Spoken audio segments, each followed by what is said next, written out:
Ол ұлым барынан артық жақсы көрді. Бірақ қартайғанда сол ұлы анасын жаңбырлы түнде далаға қуып жіберді. Сәлеметсіздер ме, құрметті көрермен? Ең алдымен оқиға ұнаса, арнамызға жазылып, лайк басып, пікір қалдыруды ұмытпаңыз. Жаңбырлы түн. Алматының жаңбыры анау айтқандай, жай ғана жауып қоймай, шелектеп жауатынын қайтерсіз. Сонда кештің бірінде, Шамшырақ апа өз үйінен қаңғы мысық секілді қуылғаны, жүректі сыздатып барады. Құлыным-ау, таң атсыншы өзім-ақ кетемін. Жаңбырлы түнде қайда барамын деген кәрі ананың сөзін ішіп алған баласы тыңдар емес. Ой мам, біздің өмір сүруімізге едіргісің? Әлдеқашан айттым, басқа пәтерге тұр деп. Дәл бүгін кетші.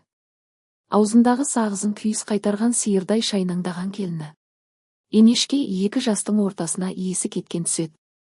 Ұлың айтып тұр. Әне киімдерің дайын тұр. Жетер енді тез кет. Біздің жұмысымыз бар, жан деп арсыз күлкісімен Саятбекке қарады. Өз ұлы күшпен үйден қуып шыққан тасбауыр ұлын тәрбиелеуден қай жерде қателестім деген ананың көз жасы тиылар емес. Шамшырақ апаның өткен өмірін сіздерге түсінікті болу үшін басынан бастап баяндайын. Менің анамның бір ғана, жан ашыр, өте мейірімді әпкесі Шамшырақ апа еді. Жан дегенде жалғыз ғана бауыры.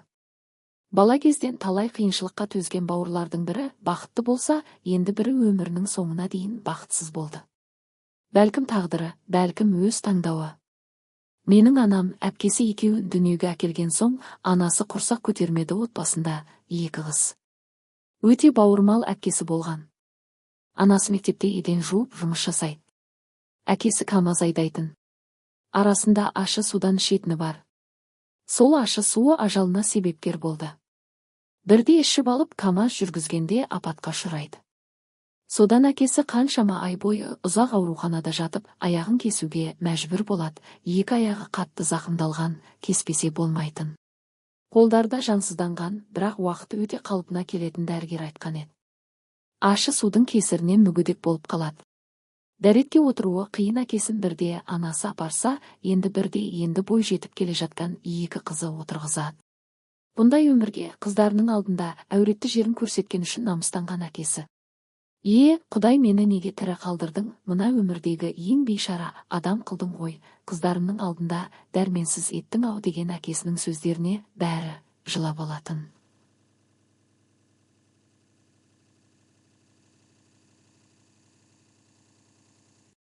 Кейде ұлым болғанда маған көмектесер еді деп ашулана әйеліне үнемі айтады, қайтсын енді өмірдің сынағына шыдай алар емес. Көп ұзамай әкесі уксус ішіп өз-өзіне қол жұмсады. Ол кезде екі қызы да мектепке сабаққа кетті. Әйелі жұмыста еді. Түске дейін қыздары мектептен келемін дегенше қатты қиналып, кейде дәретін жіберіп қойып, солай 2-3 ай өмір сүріп жатқан еді. Шыдамады байғұс әке, тәні ауырса да қыздарының алдында дәретке отырғаны, сәкенің жүрегіне қатып. Жесір қалған ана, екі қызын ешкімге жәудіретпей өзі асырап бақ келеді. Екінші рет күйеуге тиюге түбегейлі қарсы. Қыздарының тағдырына алаңдайтын ананы бірі түсінсе, бірі түсінбейтін. Қалжыңдап әлде аяушылық па, әйтеуір бас қосқан кезде. Неге екінші рет күйеуге тимейсің? Қыздарың ертең өз шаңырағын құрғанда жалғыз қаласың. Жалғыздық Құдайға жарасқан деп өздерінің туысы немесе танысы әйелінен ажырасқан, немесе әйелі қайтыс болған ер адамдарын ұсынып әлек. Ондай сәтте ашуланған анасы. Менде нелерің бар? Менің байға тимегенім сендерге батып барама. Сендерден ешкім бай сұраған жоқ деп ашулана отырыстардан кетіп қалатын еді. Десе де туыс жеңгелері сыртынан гу-гу өсек айтып қалатын. Осыған жанымыз ашып жүрсе, айтқанын қарашы. Бізге салсаң байсыз өт деп өзара күйіп пісетін. Өмір өтіп жатыр. Күйбең қу тіршіліктің қамы. Екі қызы да мектепте жақсы оқып, белсенді оқушы болды. Бәрінен де Шамшырақ ару, өте жұпыны, киінсе де сұлулығына тең келмейтін. Қанша жігіттің арманы еді. Талай жігіттер сөз айтып, осы бір талдырмаш сұлу қыздың жүрегін жаулай алмады. Мектепті үздік бітірген Шамшырақ жоғары оқу орнына қиналмай түсті. Жолы болған қыз өте бақытты еді.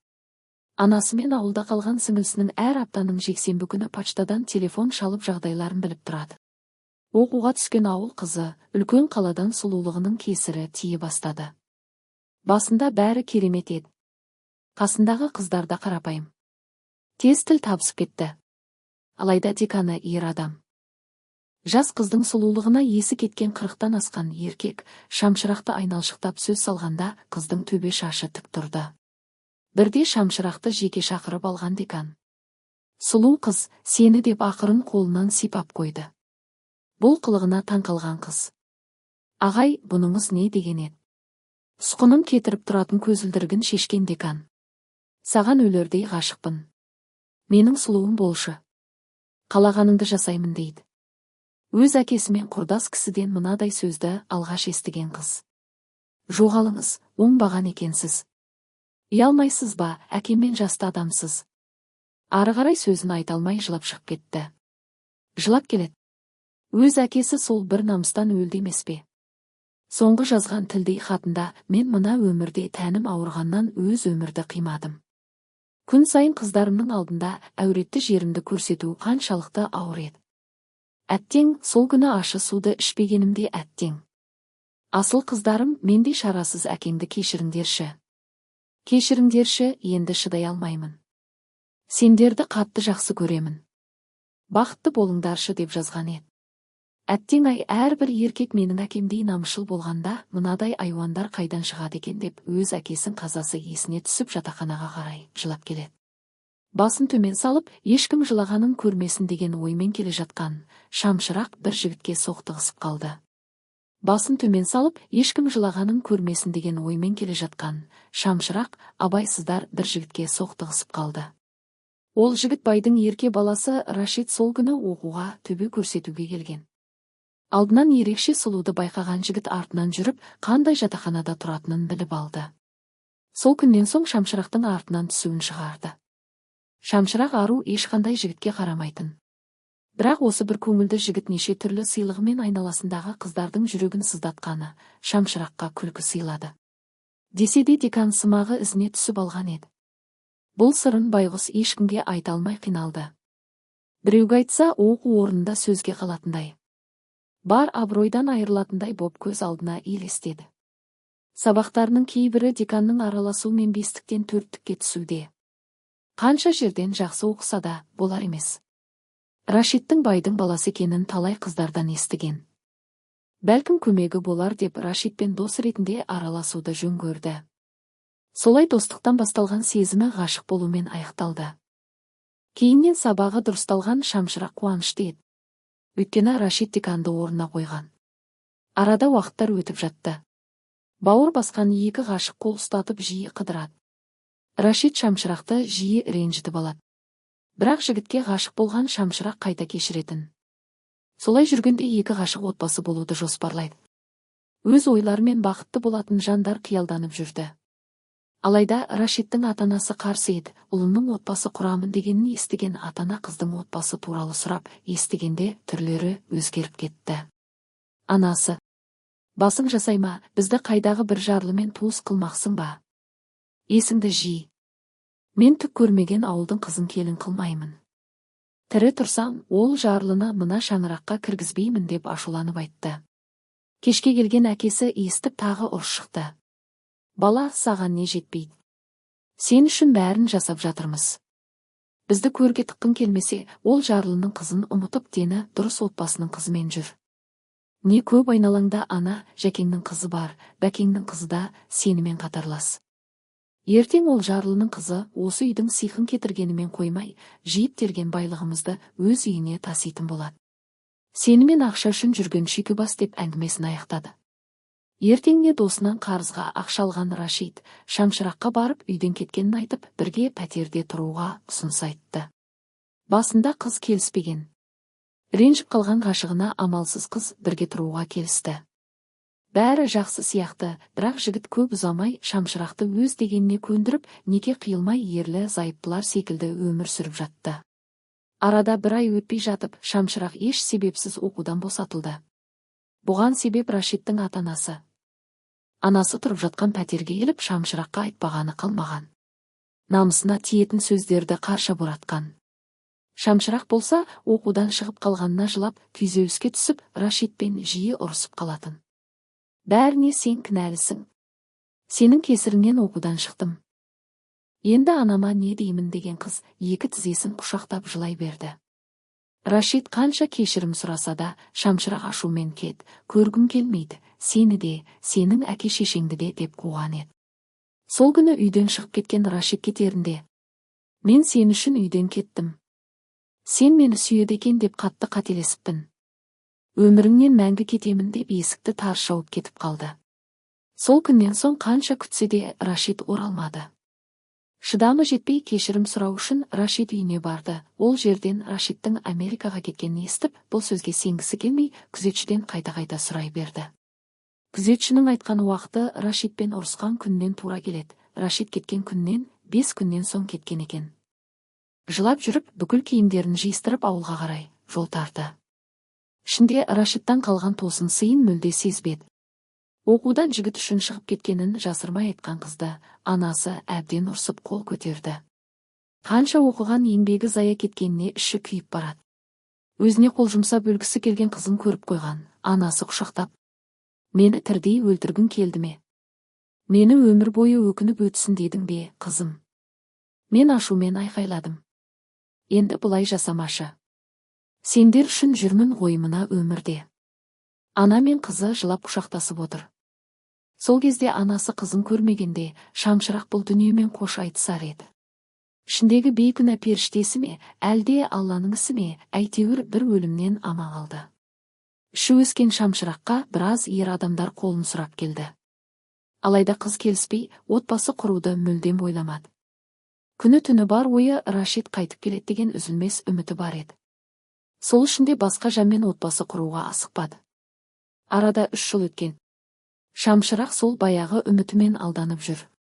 Анасы қанша ақылын айтса да, ешбіреуіне құлақ аспай, ұлын өте ерке қылып тәрбиелеп өсіріп келеді. Ауылда құр сандалып жүрген ол қалаға жұмыс жасауға келді. Басында кафе барларда еден жуушы болып жұмыс жасады. Бір демалысында Рашидтің үйіне келген еді. Тағы да үйіне кіре алмай, күзетшіден өте алмай қайтты. Күзетшіден Рашид туралы сұраған. Білмеймін, ондай адам бұл үйде тұрмайды деп қысқа қайырды. Кезіндегі өз сөзіне өкінген Шамшырақтың қолынан тек жылау ғана келді. Рашидті сағынып жүр. Қанша жерден ұмытамын десе де ұмыта алмай қиналып бітті. Бар алданышы ұлы ғана. Рашид іздеп келер деген оймен бұрынғы пәтерге тұрғысы келген. Алайда ол пәтерде басқа адамдар тұрып жатыр. Сол жерге жақын пәтерге орналасып, сіңілісі де оқуға сол қалаға түскен. Ауылдағы анасы бар тапқанын қаладағы қыздардың пәтеріне жіберіп отырды. Солай өмір өтіп жатыр. Шамшырақтың күндегі тілегімен бар ойы Рашидті бір рет болсын көру еді. Содан бері қанша жыл өтіп жатты. Әр демалысында Рашидтің үйіне барып тұрды. Сол кезде кезекпен ауысқан күзетші бұл үйдің ескі тұрғындары шетелге көшіп кеткенін айтты. Сол күні жүрегі жараланған Шамшырақ қатты өкінген еді.